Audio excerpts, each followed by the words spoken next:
ఈయన టెన్షన్లో ఉంటే వల్లభనేని వంశీకి కూడా మన బెయిల్ వచ్చినట్టే వచ్చింది. ఆయన ఇంక బయటకు వస్తున్నాడు అనుకునే టైంలోనే మళ్ళీ సిఐడి ఆయన కస్టడీకి తీసుకోవడం జరిగింది. వల్లభనేని వంశీ జైలు నుంచి బయటికి వచ్చేది ఎప్పుడు? ఇంక ఈయన దిగిపోతే ఇప్పుడు ఆయన స్టార్ట్ అయింది. ఇక వంశీ బెయిల్ ఇప్పట్లో వచ్చే అవకాశం లేదా అని జరుగుతున్న ప్రచారం. ఎందుకంటే 3 రోజుల సిఐడి కస్టడీకి కోర్టు అనుమతి ఇచ్చింది.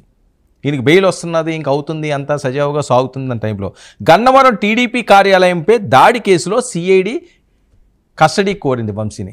అసలు కేసు ఇదండి. ఇంతకుముందు కేసు అంతా కూడా దీనికి సంబంధించింది కాదు, తెలుగుదేశం పార్టీకి సంబంధించింది కాదు, లేకపోతే కార్యాలయాల దాడి సంబంధించింది కాదు, లేకపోతే ఈ రకంగా ఆయన మాట్లాడిన మాటలు మళ్ళీ పదే అవి చెప్పుకోవడం ఎందుకు? జరిగిపోయినది ఇంక దాన్ని మళ్ళీ తవ్వుకోకూడదు. అలాంటి అంశాలన్నింటినీ కూడా ఆ మాటలు మాట్లాడించడమో లేకపోతే వ్యక్తిగత హననం చేయడమో, భువనేశ్వరి గారు అన్న మాటలు దాని మీద ఏం కాదు. ఇప్పుడు మొదలైంది అసలు కేసు. ఇది చాలా గట్టిగా బిగిస్తున్నారు అని. ఇక పోలీసుల కస్టడీలో వంశీ ఈయన అన్ని నిజాలు చెప్పేశాడని. ఎందుకంటే వీళ్ళకి అవసరం లేదు కదా, ఎక్కడో ఏదో మూలాలు ఉంటాయండి దీనికి. ఆ తెలుగుదేశం పార్టీ వాళ్ళన్నా లేకపోతే ఇంకొకరన్నా మెప్పు పొందడానికో లేకపోతే ఏదో పదవులు ఆశించడానికో ఏదో లేకుండా ఎందుకు ఫ్రీగా మాట్లాడతారు, ఎందుకు సరదాగా మాట్లాడతారు? టైంపాస్కి ఇలాంటి బూతులు మాట్లాడరు కదా, టైంపాస్కి వేరే అంశాలు చర్చించరు కదా, రెచ్చిపోయి ఇలాగా రోడ్డు ఎక్కరు కదా, ఏదో ఉంటుంది.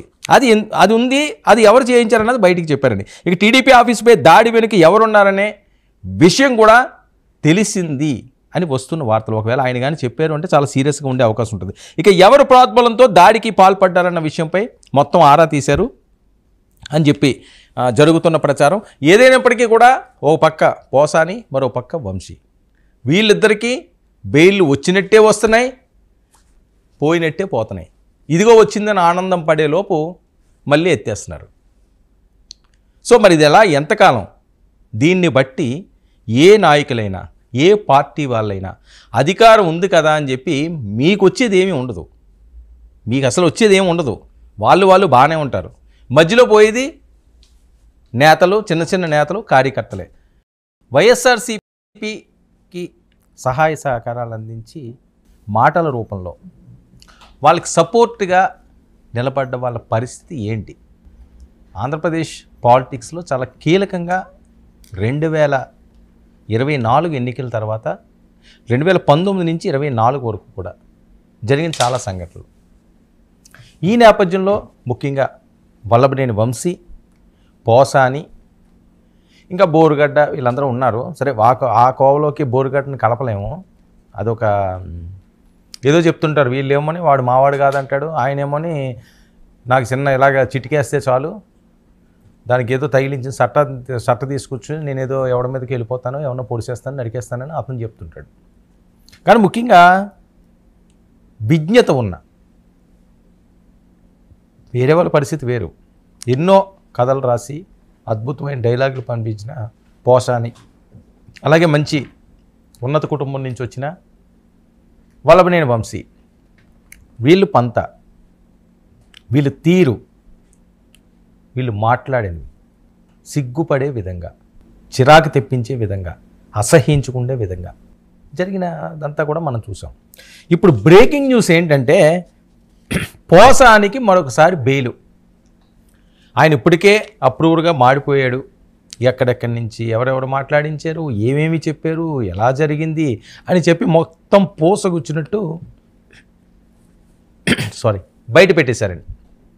మరి ఆయన ఏం బయట పెట్టారు, జడ్జి ఏం విన్నారు, జడ్జికి చెప్పారా, లేకపోతే కస్టడీకి తీసుకున్నప్పుడు ఆయన కక్కారా, ఇవన్నీ కూడా 1-2 రోజుల్లో బయటకు వస్తాయి.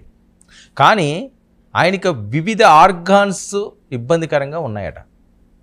అందుకనే ఆయనకి బెయిల్ ఇచ్చారని వస్తున్న వార్తలు. ఎందుకంటే ఆ రోజు అరెస్ట్ చేసినప్పుడు కూడా చంద్రబాబు, పవన్ కళ్యాణ్ గారు లోకేష్ మీద ఆయన అనుచిత వ్యాఖ్యలు చేసినప్పుడు ఫిబ్రవరి 26 ఆయన అరెస్ట్ చేసింది.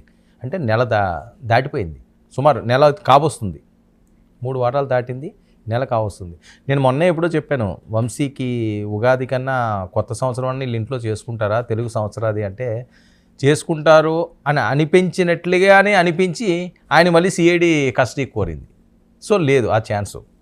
పోసాని కృష్ణమురళికి కూడా ఆల్రెడీ ఒకసారి బెయిల్ వరకు వెళ్ళింది, బెయిల్ వచ్చింది. వెంటనే ఇంకో కేసులో వాళ్ళ భాషలో ఎత్తేశారు, మళ్ళీ అరెస్ట్ చేశారు, మళ్ళీ కస్టడీలకు కోరుతున్నారు.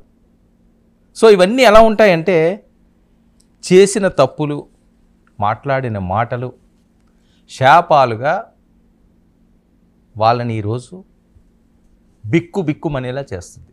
దీన్ని పెట్టి తెలుసుకోవాల్సిన పాఠాలు ఏంటంటే, మనకి ఏదో ఉన్నప్పుడు ఏదో రకంగా వీగిపోయామో పరిస్థితి ఇలాగే ఉంటుంది. నోరును అదుపులో పెట్టుకోవాలి. నరం లేని నాలిక కదా అని ఎలా పడితే అలా తిప్పితే ఎక్కడో దగ్గర ఎవరో ఒకరు నొక్కేస్తారు. అదే జరుగుతుంది ఇప్పుడు. అది ఎవరు చేసినానంటే కూటమి వాళ్ళు చేసినా అదే అవుతుంది. ఇదేదో పోసానికో లేకపోతే ఒక వంశీకో సంబంధించిన అంశం అని ఏం కాదు. ఎవరన్నా సరే మనకి పదం ఉంది కదా అని చెప్పి కాలరెగరేసుకుని వీగిపోయి రొమ్ము విరుచుకుండి రోడ్డు మీద బరి తెగిస్తే, ఇష్టం వచ్చినట్లు చెలరేగిపోతే ఈ రకంగా శిక్షలు తప్పు. ఇప్పుడు ఒక్కరన్నా పరామర్శిస్తున్నారా? పోసాని కృష్ణమూర్తిని ఎందుకు పరామర్శించలేదండి? సినిమా వాళ్ళందరూనే ఎన్నో సినిమాలు చేసాడే అతను, ఎంతో అద్భుతంగా నటించాడు ఆయన, ఎంతోమందిని అలరించారే. ఒక్కరన్నా అయ్యో పోసాని ఏమైందయ్యా అని చెప్పి ఒక స్వీట్ ప్యాకెట్ ఏమైనా పట్టుకెళ్ళి ఇచ్చారా? జైల్లో ఉన్నప్పుడు ఇవ్వచ్చు స్వీట్లు ఏమైనా, అదేదో నేను వేరే ఫంక్షన్కి వెళ్ళినప్పుడు ఇవ్వాలని ఏం లేదు. ఏదో తినడానికి జైల్లో పెట్టుకెళ్ళిన వాళ్ళకి ఇస్తుంటారు, క్యారేజ్లను అవన్నో ఇవన్నో ఫ్రూట్స్ అనో. పోనీ స్వీట్లు కాదు ఫ్రూట్స్. ఆరోగ్యం బాగోవాలి కదా, అనారోగ్యంతో ఉన్నాడు అంటున్నాడు కాబట్టి ఆయన ఎందుకండి ఆయన కలలేదు? ఎందుకు ఆయన గురించి ఒక్కరు ప్రెస్ మీట్ పెట్టలేదు? పోసానికి జరిగింది అన్యాయం అని, నిజంగా అది కక్ష సాధింపుగా చేసి వాళ్ళది ఏ తప్పు లేకపోతే, వాళ్ళ తప్పులే చెయ్యకపోతే, తప్పుగా మాట్లాడకపోతే మన సింపతి ఏది? ఎందుకు వాయిస్లు రాలేదు? ఎందుకు దాని గురించి ఎవరో మాట్లాడలేదు? వల్లభనేని వంశీ ఓకే, జగన్మోహన్ రెడ్డి గారికి తప్పదు, ఎందుకంటే తెలుగుదేశం పార్టీ నుంచి ఆయన పార్టీలోకి వెళ్ళాడు కాబట్టి, ఆయన వెనకాతలే అడుగుజాడల్లో ఆయన కొనసాగాడు కాబట్టి ఆయన వెళ్ళుండొచ్చు. కాక మరి పోసాన్ని కూడా పరామర్శించాలి. పోసాని వాళ్ళు భార్యను పరామర్శించి మేము చూసుకుంటామరా అని చెప్పి ఓకే, ఆయన ఏదో పెద్దరగా చెప్పారు. సినీ పరిశ్రమ జగన్మోహన్ రెడ్డి గారికి ఇందులో సంబంధం లేదు. ఓకే, జగన్మోహన్ రెడ్డి గారి పార్టీకి ఆయన సపోర్ట్ చేయొచ్చు, అందులో పదవి తీసుకోవచ్చు, అది తర్వాత అంశం. కానీ ఆయన చరిత్ర ఏంటి? ఆయన నడిచిన దారేది? ఆయన ఎదిగిన దారేది? సినీ ప్రపంచంలో ఆయన ఉన్నాడు, సినీ కుటుంబంలో ఆయన ఉన్నాడు. ఎందుకంటే సినీ కుటుంబం అంటారు కాబట్టి. మరి ఆ కుటుంబమే నేను దూరం చేసిందే, ఇంకెంతకంట ఇంకా దౌర్భాగ్యం ఏముంటుంది జీవితానికి? మనం ఎన్ని కోట్లు సంపాదించుకున్నా, ఎంత అద్భుతమైన ఉన్నత పదవుల్లో ఉన్నా, ఎంత గొప్పగా మనం ఎదిగినా, మన కుటుంబ సభ్యులు మనం అంటే, మన కుటుంబ సభ్యులు మనం పట్టించుకోకపోతే, మన కుటుంబ సభ్యులు ఈడు అసలు మనకు పుట్టలేదురా అని అనుకుంటే ఎంత నరకం ఆ జీవితం. మరి సినీ కుటుంబం అదే చేసింది కదా. అంటే ఈరోజు తప్పులు తెలుస్తున్నాయా? మరి పశ్చాత్తాప పడుతున్నారా? ప్రాయశ్చిత్తం ఉందా దీనికి అంటే బయటకు వచ్చిన తర్వాత తెలియాలి. కానీ బయటకు వస్తారా రాడా కూడా తెలియని పరిస్థితి. మళ్ళీ ఏవో కొత్త కేసు అంటున్నారు. మరి ఉగాది విడుదల ఉందా లేదా అన్నది మరో రకమైన చర్చ.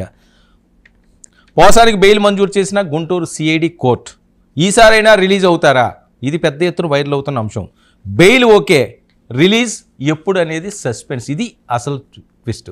కోర్టు బెయిల్ ఇవ్వడం ఇస్తుంది, కానీ రిలీజ్ అవుతారా లేదా అన్నది మాత్రం ఎవరికి తెలియట్లేదు. ఎందుకంటే ఇది రెండోసారి కాబట్టి. మొదటిసారి అయితే బెయిల్ వస్తే రిలీజ్ అయిపోతారు ఈరోజు రేపు అన్నారు. సరే ఓకే, జరిగింది ఏదో జరిగింది. బెయిల్ అన్నది ఖచ్చితంగా కోర్టులు ఇవ్వాలి కాబట్టి, న్యాయస్థానాలు న్యాయపరంగానే వెళ్ళాలి కాబట్టి, బెయిల్ తీసుకునే హక్కు ఉంది కాబట్టి బెయిల్లో రావడంలో తప్పలేదు. కానీ మనిషి మారాలి, మనిషి మారాలి. ఎవరైనప్పటికీ కూడా తప్పులు చేయడం అన్న సహజం అండి, మానవ సహజం. తప్పు చేయని వాళ్ళు ఎక్కడ ఉంటారు ప్రపంచంలో? ఏదో రకంగా ఏదో సందర్భంలో ప్రతి ఒక్కరూ కూడా చిన్నదో పెద్దదో తప్పులైతే జరుగుతాయి, పొరపాట్లు అయితే జరుగుతాయి. కానీ దాన్ని సరిదిద్దుకున్నవాడు ఉత్తమ పౌరుడు అవుతాడు. తప్పు చేయడం ఎవరు తప్పు అని అనరు. చెయ్యకూడదు ఓకే చేసేసారు అనుకుంటే దానికి ఎగ్జామ్షన్ ఇవ్వచ్చు. మారాడు అనుకుంటే, మారలేదు అంటే ఇంకా భగవంతుడే చూసుకోవాలి. ఇక పోసానికి బయటికి వచ్చే అవకాశం ఉందా అని చెప్పి ప్రశ్నలు, లేక మరో కేసులో మరో జైలుకి తరలిస్తారా? ఇది పెద్ద ప్రశ్న. పోసాని హెల్త్ కండిషన్ బాగాలేదు, ఇది తెలుస్తున్నది. పోసానిపై ఏపీలో 19 కేసులు నమోదు చేశారటండి. ఇంకా 2-3 నడుస్తున్నది, ఇంకా 16 ఉన్నాయి. అదే టెన్షన్ ఇప్పుడు ఆయనకి. ఇంక నేను బయటకు వస్తానా రానా అన్నది.